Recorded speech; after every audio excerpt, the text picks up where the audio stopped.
Hi, it's Crimson. If you enjoy these plays, please hit that like button.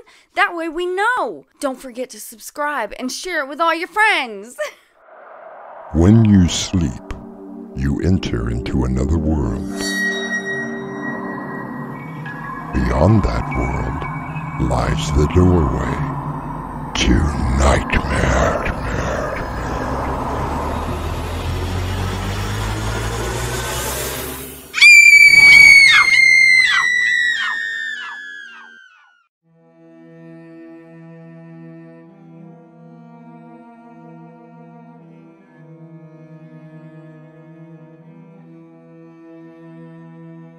Come in. Welcome. I'm your host through the doorway to nightmare. We are what we are because we have been what we have been. And what is needed for solving the problems of human life and motives is not moral estimates, but more knowledge. According to the father of modern psychology, Sigmund Freud. But I have often wondered, who does the psychologist talk to when they need guidance? I know that it was you! Lady, I'm just a cab driver. Tick. Admit it! It was you! I don't even know what you're talking about. Tick. Maybe you will remember this. Hey, lady. Put that knife down. I'll give you anything you want. How about your life? Our mystery drama, Rampage, was written especially for Doorway to Nightmare by Winslow Swan and Crimson McKenzie, and stars Raven Adams and Crimson McKenzie. It is sponsored in part by Swanage Press. I'll be back shortly with Act 1.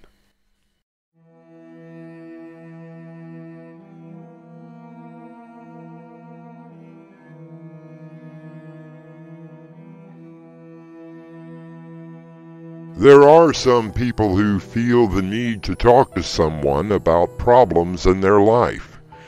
They seek out a sympathetic ear, some guidance to whatever is going on. A psychologist will listen and try to help them through the difficulties of life. However, there are those that cannot take life anymore and decide to take matters into their own hands.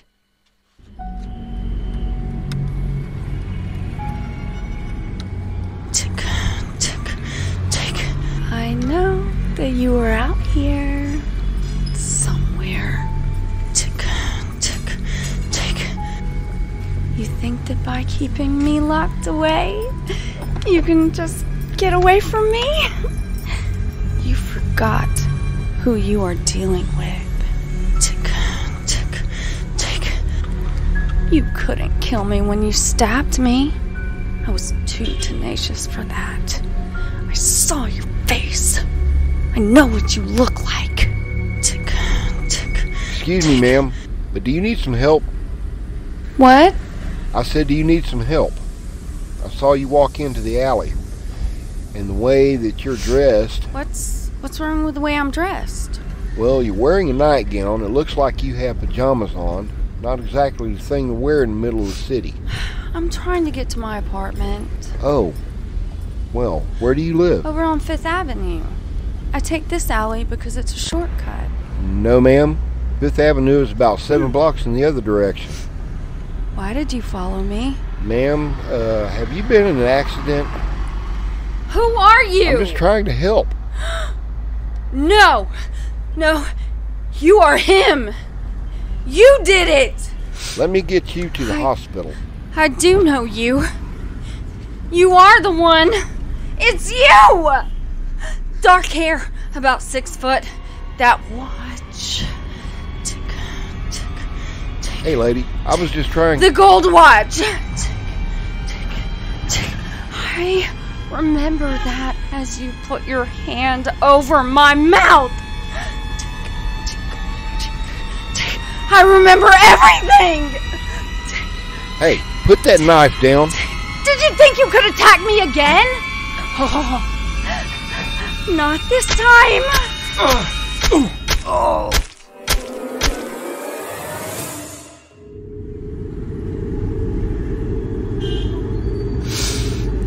I know that you were out here. You attacked me. Tried to kill me.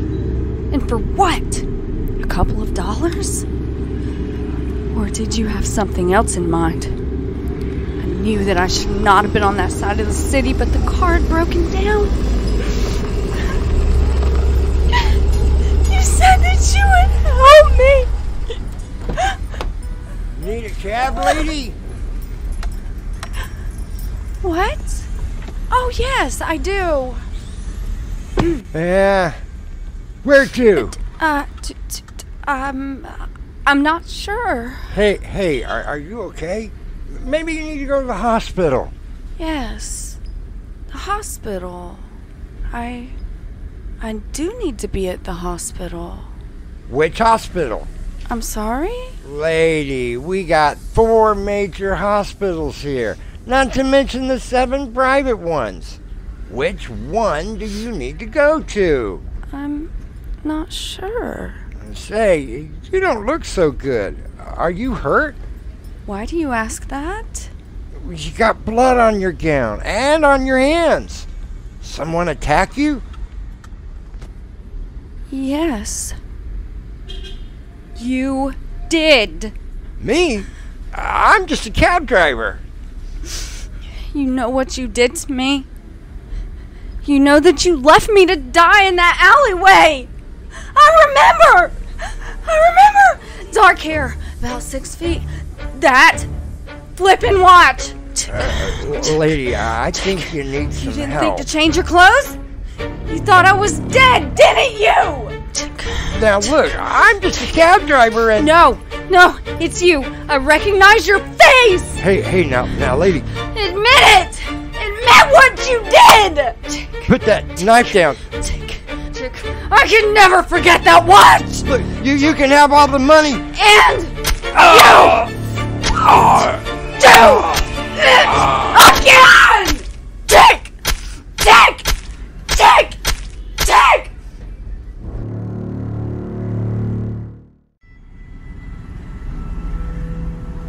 It was here. I was sitting, having lunch. I remember. I forgot to bring the money. I'm sorry, but it seems that I forgot my purse. Oh, excuse me. It looks like you could use a little help. Oh, please, but I couldn't ask. No worries. It will be my pleasure. I promise I can pay you back. I just left my purse in my office. If you can stop by, I can... Don't worry about it. I tell you what, have dinner with me tonight here. All right. I'll meet you back here at 8. But the meal will be on me. That's what happened. I met you for dinner. We came back here to the restaurant and then... Oh, God! And then... You were probably asking yourself, where are the police? A woman who has committed 2 murders, walking around with blood on her nightgown, would surely attract someone's attention. I have lived in large cities around the country, and the one thing that I have noticed is that no one notices anything. Perhaps you will be able to notice a few things when I return with Act 2.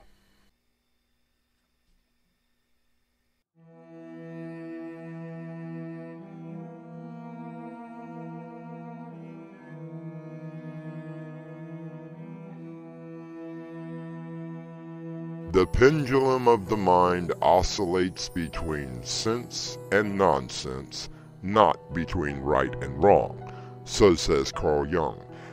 And while right and wrong is part of the human condition, in some people there is no distinction between the two.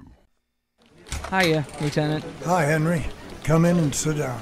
What's going on? I'm about to dump 2 cases in your lap. Huh, great.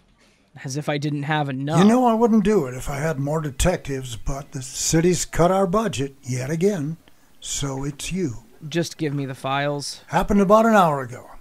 First victim is Charles Thurgood, stockbroker. He was found stabbed to death in an alleyway. Second vic is a cab driver, Marty Lewis. So, what's the connection? Both were stabbed with quite possibly the same weapon. Mere hours apart, according to the medical examiner. They were both found within a mile from the corner of 9th and Main. Lieutenant Mars, let me guess. Not one witness or suspect. Well, isn't that what you specialize in? How did you know? Well, it wasn't robbery. According to the report, the guy still had his wallet, his watch, cash, and car keys on him. Whoever did this really hated this guy. You were the first officer on the scene? Oh, yes, sir. Officer Stewart. The cab had been sitting on the corner for a while. I was just coming out of the coffee shop. I walked up to it, saw the victim, and just called it in. And no one saw anything. We canvassed everyone here, but you're right. No one saw anything. Story of my life. Okay, so how much was taken? Nothing, sir. All the money was still in the till. Let me guess. Multiple stab wounds to the face and neck. Yes. I knew Mac. He was a great guy. Sometimes he would offer to give a lift, even if the person didn't have any money. Sounds like a pretty good person. He was, sir. I just hope that you catch whoever did this. Me too, Officer Stewart. Me too.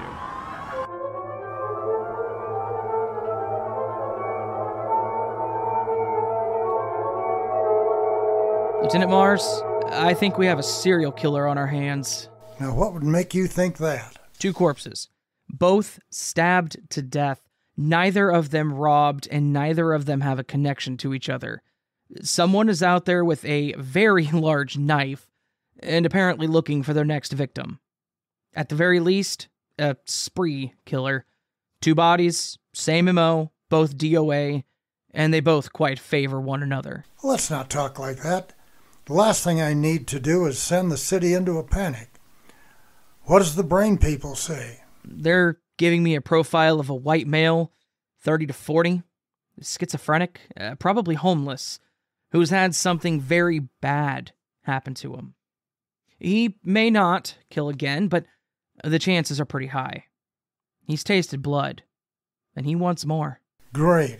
Well, isn't that helpful? I just can't believe that no one saw anything.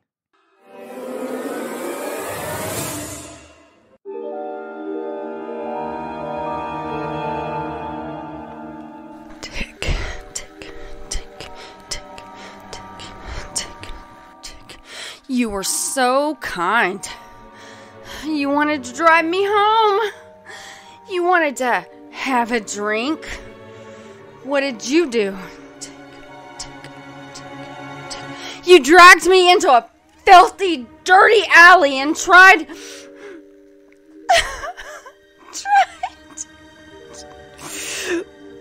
But...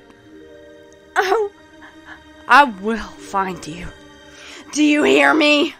I will find... Excuse me, miss? What? Officer! Oh, thank God! Are you okay?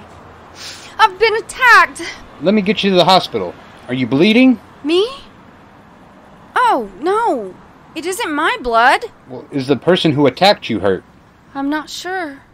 I ran away. Where did this happen? Down here, in the alleyway. What were you doing down here? I have you now. Tick, tick, tick, tick, tick. Did you say something, ma'am? You won't get away with it!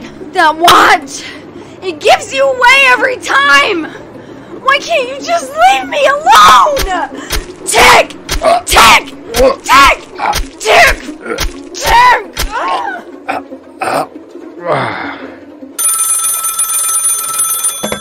Detective Henry Jackson. We have another one. No, damn. Yeah, in an alleyway on 9th. And this time it's one of our own. Who? You met him earlier, Officer Stewart, Officer Paul Stewart. And Henry, this time, the killer has carved his face completely off.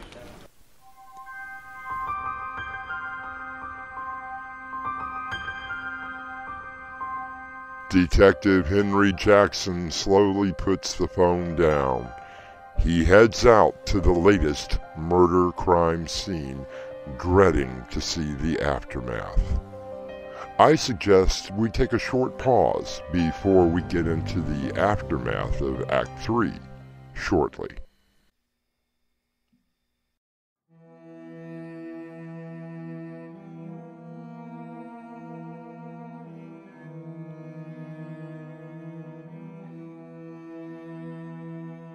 Jim Morrison once said that the most loving parents and relatives commit murder with smiles on their faces.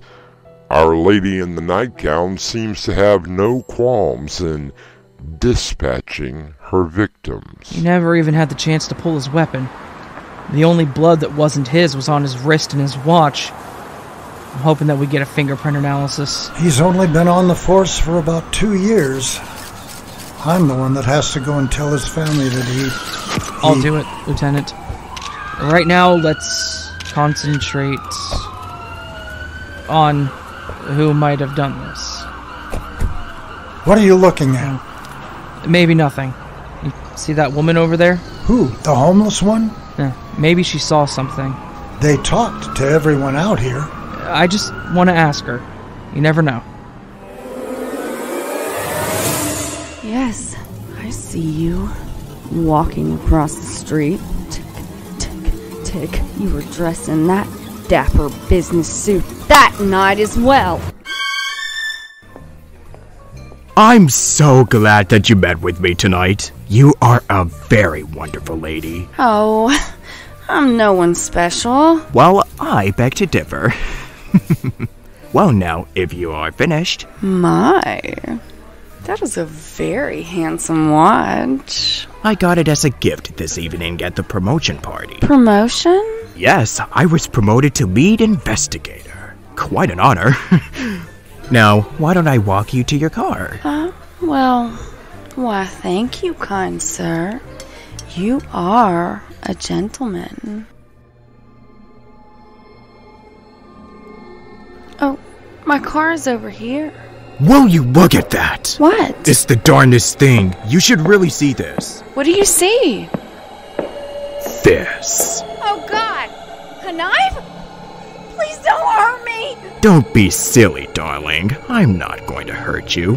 I'm just going to kill you.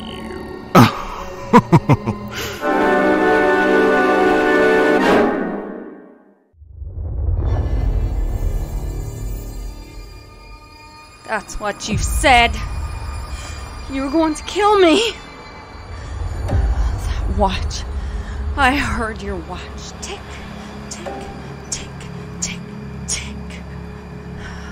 But you didn't. You didn't hurt me.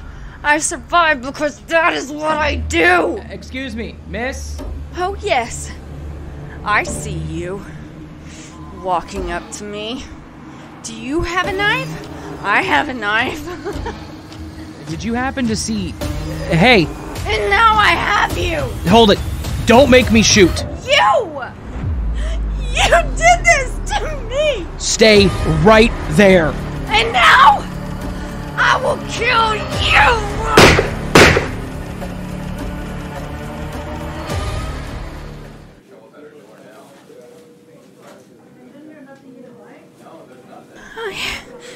I have to find him.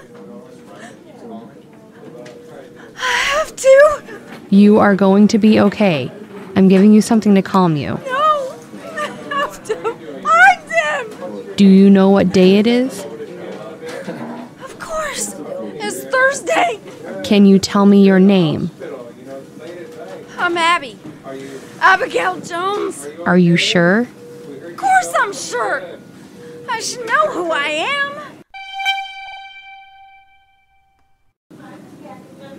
Any idea who she is? Waiting for the doctor. Don't worry, it was a righteous shoot. She came at me, screaming that she was going to kill me. I know, I was there. Detective? Yes, doctor.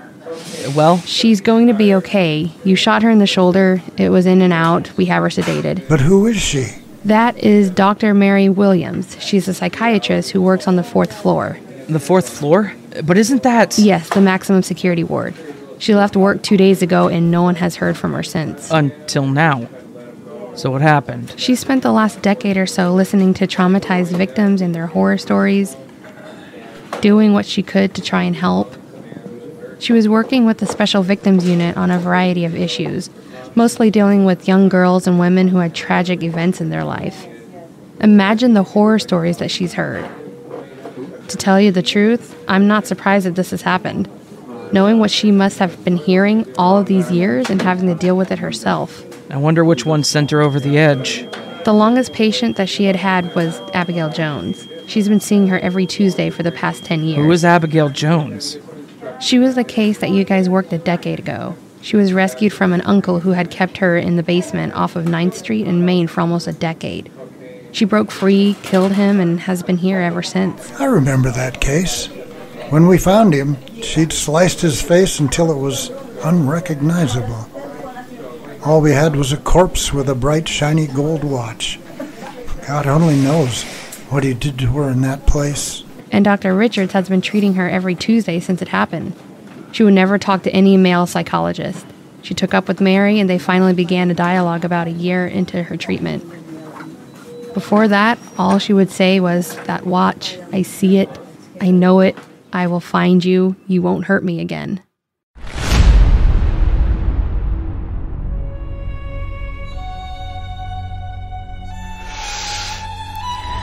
Tick, tick, tick, tick, tick. Oh, I'm okay. Even through the medication. Tick, tick, tick, tick, tick. I'll rest here for a little while. Tick, tick, tick. And then I must get back to work. I will find you. I will find you, and I will kill you. This time! Tick, tick, tick. Who knows what can drive a person past the point of insanity? And who does one talk to when all they do is listen to the problems and insanity of others? For Dr. Mary Williams, only she could know the answer to that question. Tick, tick, tick, tick, tick, tick. Tick, tick, tick.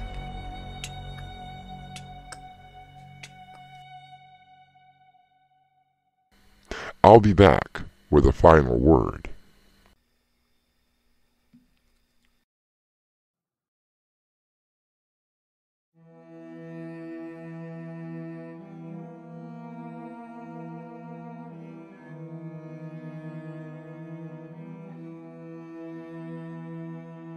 Listening seems to be a dying art. There are those who seem to be born listeners, but I have often wondered, who do they talk to if they are only listening? Our cast included Crimson McKenzie, Raven Adams, Dave Arkhipov, William Stafford, Robert Jackson, Winslow Swan, Patience Adams, and Mark Wheeler. The entire production was under the direction of Winslow Swan. And now, a preview of our next tale. It's just another ghost, Fred. What can you possibly be afraid of? It's not the ghost. It's who it is. Fred, how bad could it be? Oh, you two have been so nice to me, and I don't want to cause any trouble. What kind of trouble? I just know that she is going to find me. Who? My wife. Doorway to Nightmare is sponsored in part by Swanage Press. This is your host, inviting you to return with us through the Doorway to Nightmare for another adventure into the world of your terrifying imagination. Until next time, slumber peacefully. Epilogue. The butler did it.